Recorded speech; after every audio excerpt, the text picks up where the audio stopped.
हौसला हो। अब इतनी दूर आने के बाद अगर तुम भी पीछे हट गई तो उस बच्ची पे क्या बीतेगी।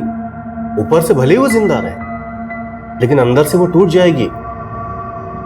मैं तो अपनी पूरी जिंदगी उस बच्ची के नाम कर दी थी अजय सर, पर मैं भूल गई थी कि मैं भी एक माँ हूँ और मेरी बेटी को भी मेरी जरूरत है।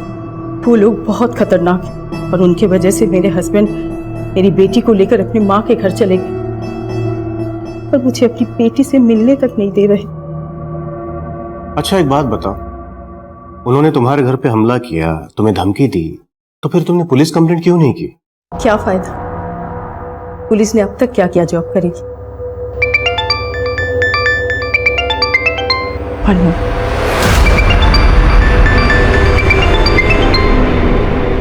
हाँ शबनम बोलो। Hello hello Ratna madam. Sir वहाँ ना तो कोई सीसीटीवी था और ना ही क्राइम सीन का कोई ऐसा विटनेस सामने आया जो उन क्रिमिनल्स के खिलाफ कुछ बोले। सब डरे हुए हैं सर। क्यों डरे हुए?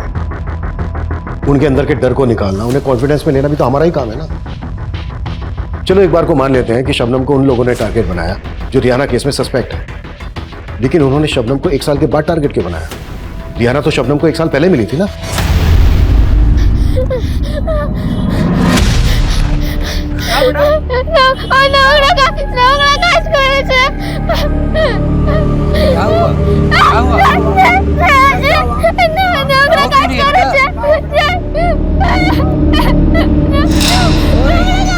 अम्मी अरे बताओ क्या हुआ। हटो हटो हटो हटो। किसकी बात कर रही है? নোংরা কাজ করেছে। कहाँ रहती है? घर कहाँ है? डरो मत, मुझे बताओ। নোংরা কাজ করেছে। বাড়ি কোথায়? বাড়ি কোথায়? কোথায় থাকিস আমাকে বল। মহল্লা। আরে বাড়া মহল্লাটা কোথায় আমাকে বলবি? सर शबनम बंगाली थी, इसलिए शबनम ने रिहाना से बात की। शबनम और वहाँ के लोगों को लगा कि रिहाना के साथ कुछ गलत हुआ था, इसलिए उन्होंने हमें इन्फॉर्म किया। क्या हुआ इसको? पता नहीं, कुछ भी नहीं बता रही है। इस लड़की को तो ये भी नहीं पता कि इसका घर कहाँ है। बस बार बार एक ही बात बोल रही है कि नोंगड़ा काज नोंगड़ा काज। नोंगड़ा काज मतलब? सब बंगाली में नोंगड़ा जानती थी। फिर सर हमने रिहाना की फोटो दिखाकर आसपास पूछताछ भी की और एक आदमी ने रिहाना की फोटो को आइडेंटिफाई भी किया। सर उस आदमी ने बताया कि उसने रिहाना को विष्णु के घर में देखा था और जब हमने विष्णु से रिहाना के बारे में पूछताछ की तो उसने रिहाना को पहचानने से मना कर दिया। तो तब तुमने विष्णु के खिलाफ कोई ठोस एक्शन क्यों नहीं लिया? लेकिन सर तब सिर्फ एक गवाह के अलावा किसी ने भी उसके खिलाफ बयान नहीं दिया था, लेकिन बाद में हमने एक्शन लिया था सर। बाद में तुम लोगों ने एक्शन इसलिए लिया था क्योंकि सर्वोदय अखबार के एडिटर ने उस बच्ची पर एक आर्टिकल छापा था। उस आर्टिकल से पुलिस डिपार्टमेंट की कितनी किरकिरी हुई है मालूम है तुम लोगों को? तुम्हारे एक्शन लेने से हुआ क्या? विष्णु तो अब भी फरार है। लेकिन सर सिर्फ विष्णु अकेला सस्पेक्ट नहीं है। बोल तो ऐसे रहे हो जैसे बाकी सब लोगों का पता लगा लिया। पिछले 1 साल से ये स्केच लेकर घूम रहे हो और शबनम के मर्डर के बाद भी सेम एक्सक्यूज है कि कोई सामने नहीं आ रहा है, डर रहे हैं सब। रिहाना के माँ बाप उसके घर का पता भी नहीं लगा पाए अभी तक। सर हम कोशिश कर रहे हैं। कोशिश नहीं, आई वांट रिजल्ट कमल। अब इस केस में कोई कोताही नहीं बरती जाएगी, अंडरस्टैंड?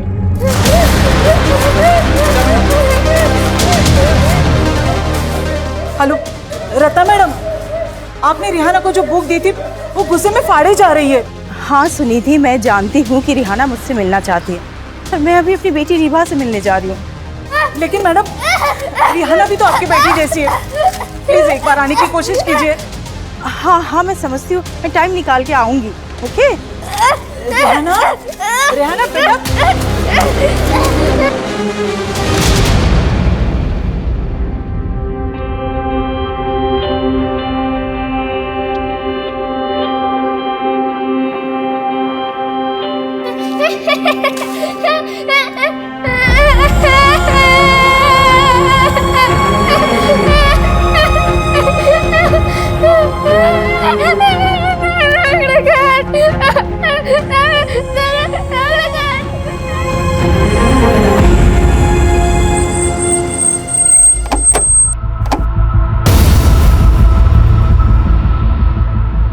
सर यही शबनम की दुकान है। शबनम का बेटा भी यहाँ आता था कभी कभी और शबनम का एक भाई भी है सर। मैंने शबनम के बेटे और उसके भाई से भी पूछताछ करने की कोशिश की लेकिन वो लोग भी चुप रहे। और शबनम की मौत के बाद उसके बेटे को शबनम का भाई अपने साथ ले गया। शबनम का मर्डर दोपहर को 12 बजे हुआ था। ऐसा लग नहीं रहा है कि हत्यारों को किसी ने विटनेस ना किया।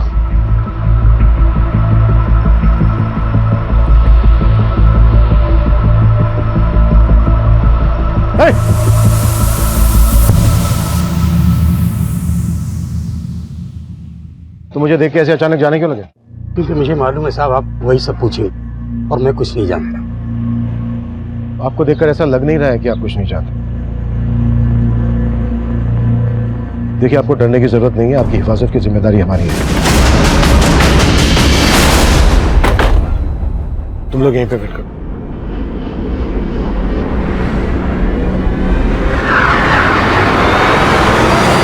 आजा बेटा, आजा, मैं हूं ना, आजा। हाँ बेटा। हेलो बेटा, आओ आओ बैठो। नहीं नहीं ठीक है, अगर आपको मुझसे बात नहीं करनी कोई बात नहीं, आप मत करो। अच्छा देखो बेटा, मैं आपके लिए गिफ्ट लेकर आया हूं।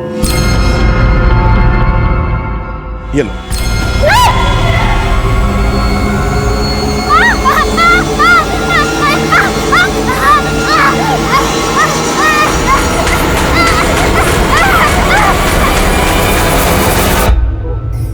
डर मत बेटा, मैं हूं ना।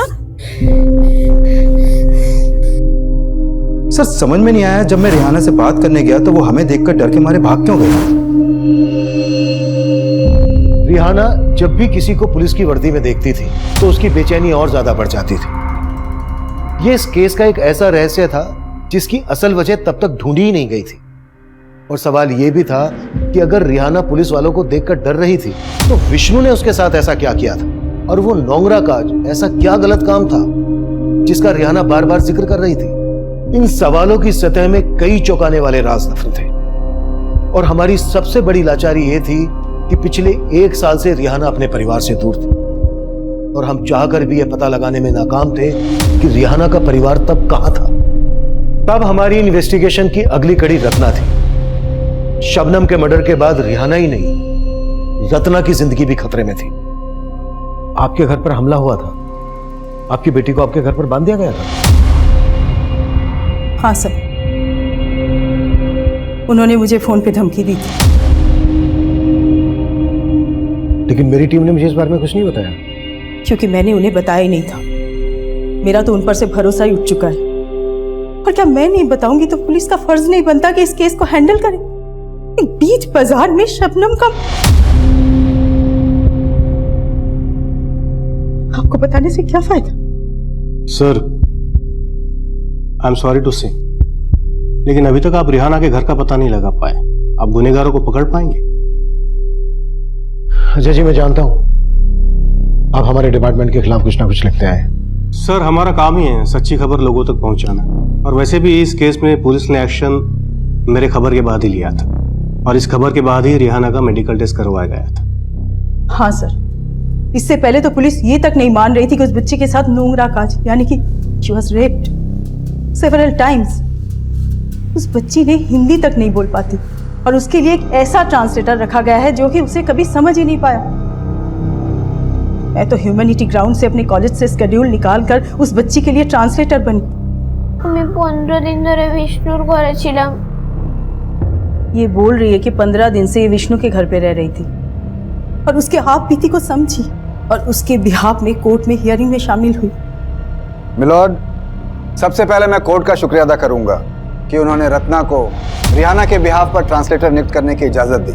और अब मैं चाहूंगा कि रत्ना जी कोर्ट को वो सारी बातें बताएं जो रिहाना ने उन्हें बताई कि कितने वक्त से रिहाना विष्णु के घर में रह रही थी और विष्णु उनके साथ कितनी ज्यादतियां करते थे।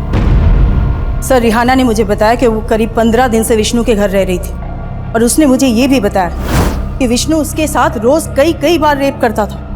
मिलॉर्ड, रिहाना के साथ विष्णु जानवरों की तरह पेश आता था।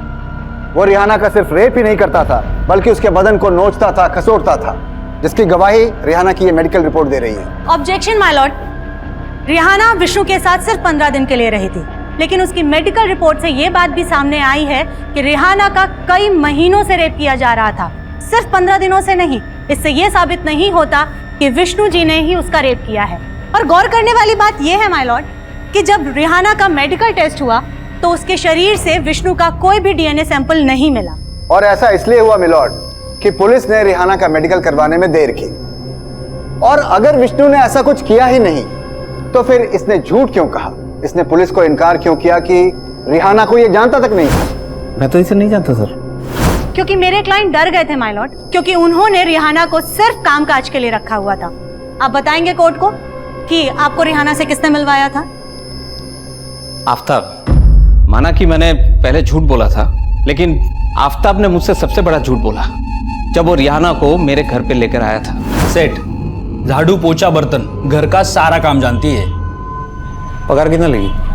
लड़की जरूरतमंद है, रहने खाने के साथ अगर 5,000 रुपये महीना दोगे ना तो इसके घर वालों का भला हो जाएगा। वो बोला रिहाना 15 साल की है।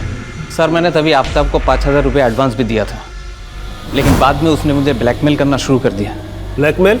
हाँ सर, सच तो यही है। वो जानता था रिहाना का रेप हुआ था। वो मुझे फ़ोन करके धमकी देता था सर। हेलो, देख सेठ, अगर तूने मुझे 5 लाख रुपए नहीं दिए ना तो तेरा वो हाल होगा कि जिंदगी भर पछताएगा तू। सर, मैं तब भी बहुत डरा हुआ था। मेरे पास इतने पैसे नहीं थे और अचानक रिहाना गायब हो गई और ये सब हो गया। ये जो रिहाना कर रही है ना, ये सब आफ्ताब के कहने पर कर रही है सर। ये सब आफ्ताब का किया धरा है सर। विष्णु ने सरासर झूठ बोला था, इसीलिए तो जमानत मिलते ही फरार हो गया। नाम श्योर विष्णु ने ही शबनम का मर्डर करवाया और उसी ने मुझे फोन में धमकी दी। ये धमकी वाला कॉल किस नंबर से आया था?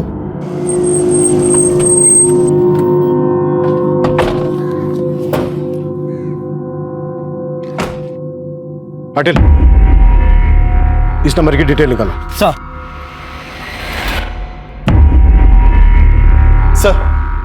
मैंने शबनम के भाई और बेटे से बात करने की कोशिश की, लेकिन कोई फायदा नहीं हुआ। सर, शबनम के बैकग्राउंड में ऐसा कुछ भी सस्पिशियस नहीं मिला जिससे ये पता चल सके कि शबनम के मर्डर के पीछे कोई पर्सनल एंगल हो। रिहाना की फैमिली का पता लगाने के लिए क्या क्या एक्शन लिए गए? सर, मैंने वेस्ट बंगाल पुलिस हेडक्वार्टर में रिहाना की फोटो भेजी थी, लेकिन वहां से अभी तक कोई अपडेट नहीं मिला। कोई अपडेट नहीं मिला तो हाथ पे हाथ रखकर बैठ गए? अब शर्मा झुकाओ इस तरह से, तुरंत वेस्ट बंगाल के लिए निकलो और जब तक रिहाना की फैमिली का पता नहीं चल जाता है वापस मत आना। सर।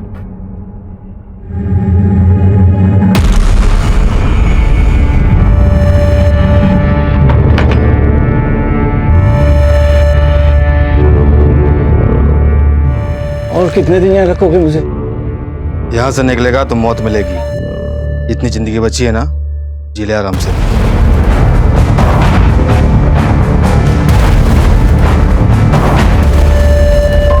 कमिंग सर, मैंने उस ब्लू कलर के वैन का ट्रायल चेक किया जिसमें शबनम के हत्यारों को जाते हुए देखा गया था। सर, शबनम की दुकान से करीब आधा किलोमीटर दूर एक सीसीटीवी में सेम वैसी एक ब्लू वैन कैप्चर हुई है। सर, शबनम की हत्या से कुछ ही देर पहले ये वैन शबनम की दुकान की तरफ गई और करीब 20 मिनट बाद ये वैन उसी तरफ से वापस आई। सर, उस आदमी ने इस वैन को आइडेंटिफाई कर लिया जिसने स्टेटमेंट दिया था। सर, गाड़ी का ये नंबर फेक है, लेकिन इन क्रिमिनल्स तक पहुंचने की हर पॉसिबिलिटीज पर काम कर रहा हूं मैं। इस क्राइम सीन का डम डेटा भी निकलवा लिया है, वहां से कोई ना कोई सस्पिशियस नंबर तो जरूर मिलेगा। और ये दोनों कब मिलेंगे? विष्णु ने कोर्ट में स्टेटमेंट दिया था कि आफ्ताब रिहाना को उसके पास लेकर आया था। आफ्ताब के जरिए हम रिहाना के घर वालों तक पहुंच सकते हैं। सर, ये आफ्ताब जोगेश्वरी में रहता था। विष्णु के कॉल रिकॉर्ड में इसका नंबर मिला था, लेकिन अभी इसका नंबर भी बंद है और जोगेश्वरी की इसकी चौल भी है। सर, आफ्ताब के गायब होने के बाद हमें लगा था कि विष्णु सही बोल रहा है, लेकिन फिर अचानक से विष्णु भी गायब हो गया। सर, आफ्ताब के बारे में अभी तक हमने जो भी पता किया उससे लगता नहीं है कि ये कोई बड़ा गेम कर सकता है। ये एक मामूली सा पिंप है सर। हो सकता है कि रिहाना की दलाली करता हो और रिहाना के साथ रेप करने वाले इसी के कस्टमर हो, क्योंकि सर बाद में रिहाना ने यह भी बोला था कि कई लोगों ने उसके साथ रेप किया था। आफ्ताब के बाद इस सलीम का नाम भी काफी उछला था। सर, सलीम का नंबर आफ्ताब के कॉल रिकॉर्ड में मिला था और ये तब से फरार है। हमें इस सलीम की कहानी को भी समझना होगा और इस रात से भी पर्दा गिराना होगा कि रिहाना पुलिस की वर्दी को देखकर इतना डर क्यों जाती है। रिहाना,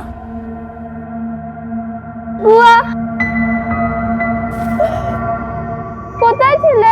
मैं तो यहीं पे थी, लेकिन रीवा রিভা এসেছে?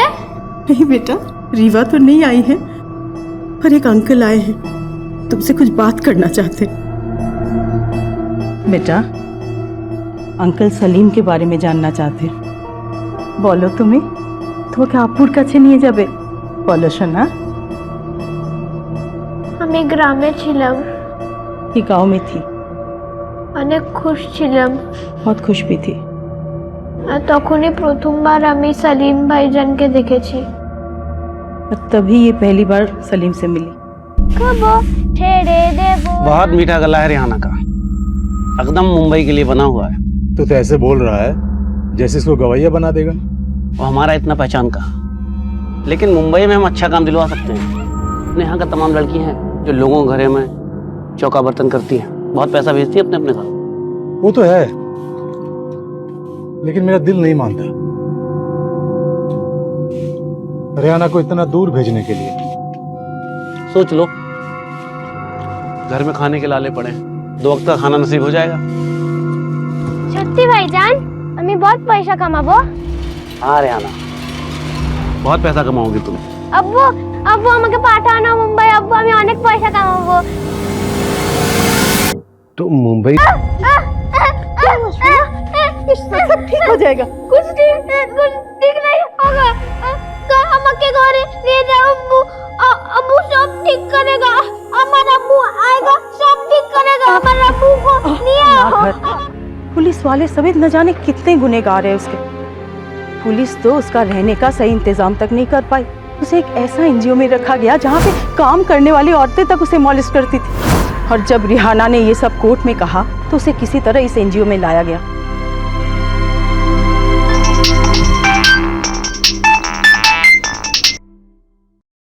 हाँ कमल। सर, जिस नंबर से रत्ना को थ्रेट कॉल की गई थी वो नंबर फेक आईडी से लिया गया था, और जिस समय रत्ना को कॉल हुई थी उस समय वो नंबर मीरा भाईंदर में एक्टिव था। और जब उस नंबर के कॉल रिकॉर्ड निकाले तो उसमें एक और नंबर मिला सर, और वो नंबर भी फेक आईडी से लिया गया था, लेकिन वो नंबर अक्सर नाला सुपारा में एक्टिव रहता है। कमल, नाला सुपारा के इस नंबर को ट्रेस करो, कि हमारे किसी सस्पेक्ट का नंबर हो सकता है। Okay sir. ओके। हम तब उन दोनों संदिग्ध मोबाइल्स नंबर की जांच में जुटे थे। वहीं वेस्ट बंगाल में रिहाना के परिवार की तलाश भी जोरों पर थी। तभी हमने उन दोनों नंबर्स में से एक नंबर को नाला सोपारा में ट्रैक किया।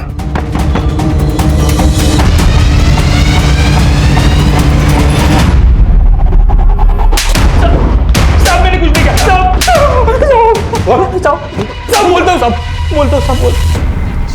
साहब मैं मानता हूँ कि मैंने रिहाना को विष्णु सेठ के घर पे पहुंचाया था, लेकिन सलीम पहले उसे मेरे पास लेके आया था, क्योंकि सलीम जिस मोहल्ले में रहता है उसके पड़ोसियों को पता चल गया कि सलीम ने फोन करके मुझे सब कुछ बता दिया।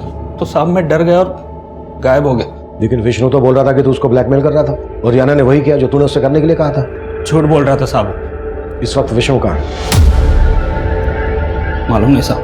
और सलीम? उसके बारे में पता नहीं मुझे साहब।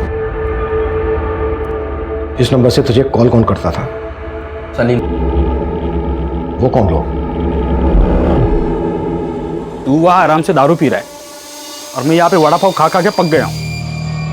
मेरे को निकाल यहाँ से, तो अगर मेरा माथा ठनक गया ना तो सीधा पुलिस के पास जाके सबके काले चिट्टे खोल दूंगा मैं। अरे मैं खुद फंसा हुआ हूँ, पुलिस वालों को रिहाना का ग्राहक बना के गलती की मैंने। अरे खुद को बचाने के लिए मेरी मार रहे हैं, वो जो बोल रहा है मुझे करना पड़ रहा है। किन पुलिस वालों की बात कर रहा था वो? साहब ये तो आपको सलीम ही बता सकता है। मैं ना ही सलीम के बारे में जानता हूँ ना ही विष्णु।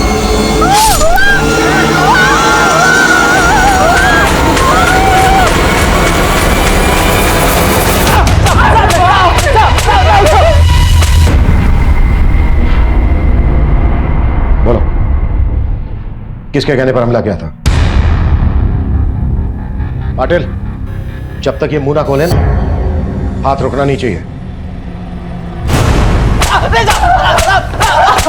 सर, ये दोनों हिस्ट्री शीटर हैं, मुन्ना और विजय। रंगदारी और धमकी के केस में कई बार अंदर भी जा चुके हैं लोग। मतलब ये पक्का है कि किसी ने सुपारी दी है? सलीम या उन पुलिस वालों में से ही कोई होगा? हाँ गौतम। सर, रिहाना के गांव का पता चल गया है। गंगा सागर के बड़ा गांव में रहती है रिहाना, और मैं रिहाना के घर ही जा रहा हूँ। ग्रेट। रिहाना के परिवार वालों से मिलने के बाद भी मुझे कॉल करना। ओके? Okay sir.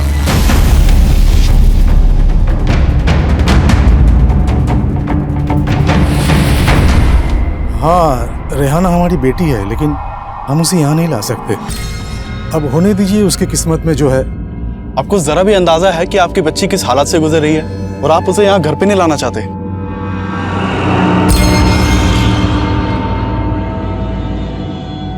अगर रिहाना के घर वाले रिहाना को वापस नहीं बुलाना चाहते तो इसका तो यही मतलब है कि उन्होंने खुद सलीम को रिहाना को बेचा होगा। सर मुझे भी ये लग रहा है। सर मैंने यहाँ सलीम के बारे में भी पता किया। सलीम यहीं का रहने वाला था और काफी सालों से मुंबई में रह रहा था। सर इस सलीम के आगे पीछे कोई भी नहीं है।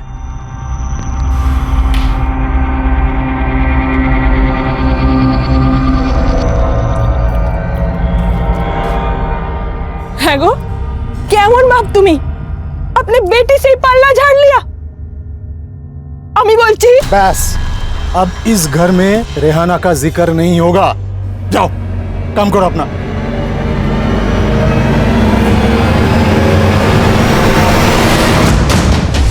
सत्य हमारा अब्बू मिल गया? हाँ बेटा, तुम्हारे अब्बू मिल गए, लेकिन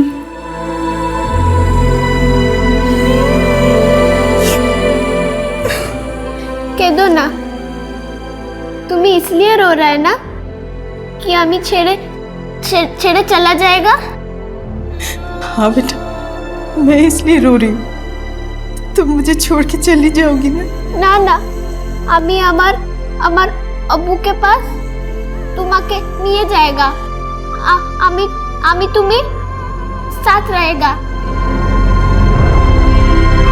को जान से मारने के लिए भेजा था। ऑब्जेक्शन मेलॉन, ये दोनों आदमी मेरे क्लाइंट विष्णु के हो ही नहीं सकते हैं। मुझे इस केस के इन्वेस्टिगेटिव ऑफिसर से कुछ क्वेश्चन पूछने की इजाजत दी जाए।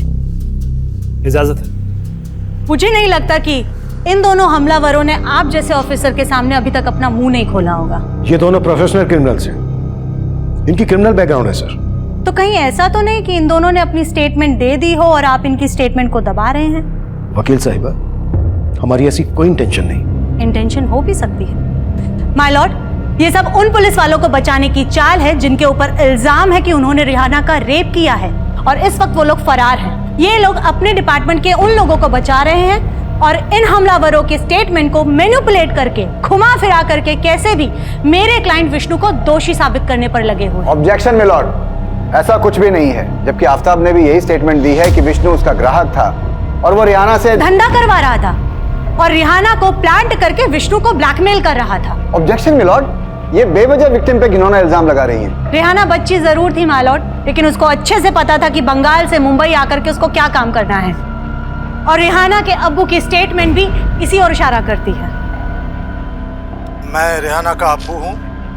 मैं नहीं चाहता कि रिहाना यहाँ आए, वो जहाँ है वहीं रहे। अब उससे हमारा कोई संबंध नहीं है, हम उसे अपनाना नहीं चाहते।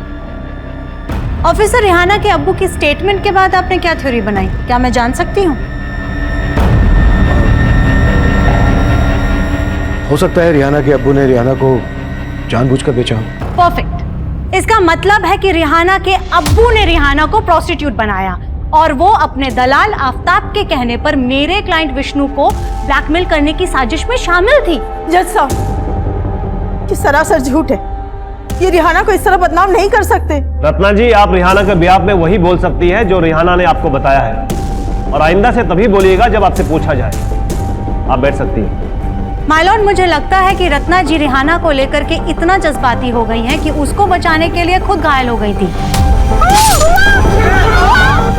और मुझे ऐसा लगता है कि ये रिहाना की बातों को इसी नजरिए से लेती हैं कि रिहाना दोषी नहीं है। एक ऐसे इंसान को रिहाना का रिप्रेजेंटेटिव नहीं बनाया जा सकता, इसलिए मेरी कोर्ट से गुजारिश है कि रिहाना के लिए नया ट्रांसलेटर अपॉइंट किया जाए। Now I am going to announce the verdict of the case. अदालत मानती है कि रिहाना ऐसी विक्टिम है जिसका भरोसा तोड़ा गया है और सबसे पहले भरोसा तोड़ा है सलीम ने, क्योंकि सलीम ने रिहाना से झूठा वादा किया और उसे धोखे से मुंबई लाकर उसके साथ बलात्कार किया और उसी की वजह से रिहाना को इन दो गैर जिम्मेदार पुलिस कांस्टेबल्स विक्रांत शिंदे और सुरेश पाठारे ने भी अपने हवस का शिकार बनाया और फिर सलीम ने रिहाना को आफ्ताब को बेचकर उसे प्रोस्टिट्यूशन में धकेलने का घिनौना अपराध किया और फिर आफ्ताब से रिहाना विष्णु की दरिंदगी का शिकार बन गई।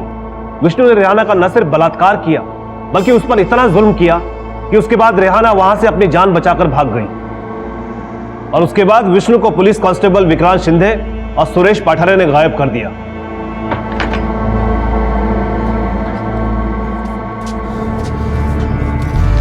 और कितने दिन यहाँ रखोगे मुझे? यहाँ से बाहर जाएगा ना तो मौत मिलेगी। जितनी जिंदगी बची है जी ले। क्योंकि इन्होंने सलीम के साथ मिलकर ऐसी आपराधिक साजिश रची जिसमें इन्होंने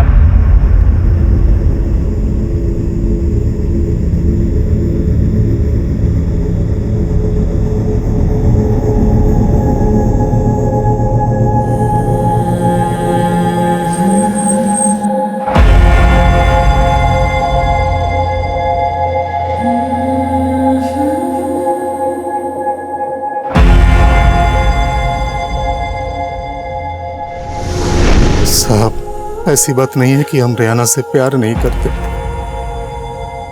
लेकिन मुंबई जाके उसे लाने का पैसा नहीं है हमारे पास। हम आपसे माफी चाहेंगे कि आपकी ये परेशानी हम पहले नहीं समझ पाए, पर इसके लिए आपको खर्चा उठाने की जरूरत नहीं है। हम रिहाना को खुद यहाँ पहुंचा देंगे।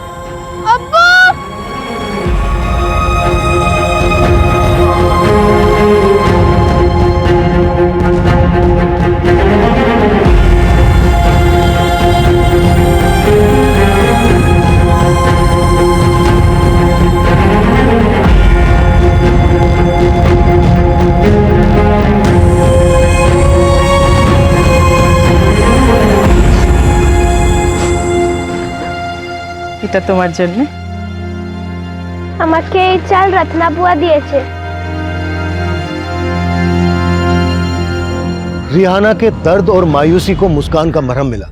वो अपने परिवार से मिलकर खुश है, लेकिन आज भी उसके अंदर कई ऐसे सवाल उमड़ रहे होंगे जिनका जवाब देना मुश्किल है। ये वो गंभीर सवाल हैं जो आए दिन हमारे देश, हमारे समाज को कलंकित कर रहे हैं। रेप जैसा अमानवीय अपराध रोजाना हमारी बहन, हमारी बेटियों, बच्चियों को पीड़ित बना रहा है, लेकिन हम चाहकर भी इसकी रोकथाम नहीं कर पा रहे हैं। इंसानियत का स्तर दिन ब दिन गिरता जा रहा है, पर हमें यह सोचना होगा कि हम अपने हिस्से की इंसानियत को पूरी ईमानदारी से निभाएं। बुराई को बुराई करके तो नहीं रोका जा सकता, लेकिन हमें अच्छाई को अच्छाई करके बचाना होगा। अब मैं अभिमन्यु जिंदल आप लोगों से विदा लेता हूं। आपसे फिर मुलाकात होगी एक नए केस के साथ। देखते रहिए क्राइम पेट्रोल 10 तक।